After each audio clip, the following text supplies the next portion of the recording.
Hello, in this video I'm gonna show you what to do if your Google Play Store is stuck on pending on Honor 200 Lite.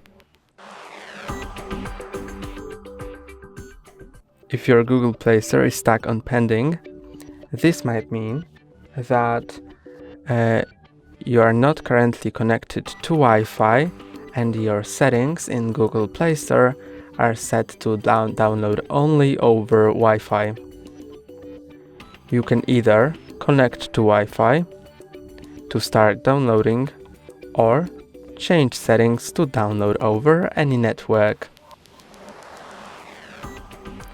To change settings, go to the main page of Google Play Store.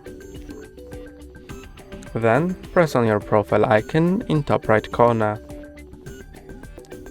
Now go to Settings.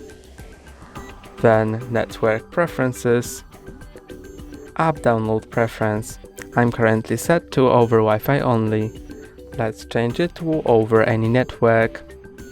This will allow me to download apps over LTE or 5G.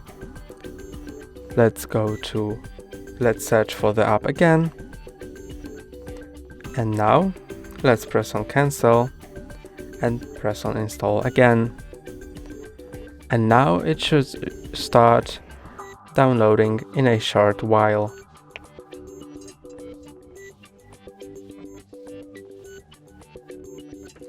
You can see it has started downloading. That is all for today. Don't forget to like and subscribe. See you next time.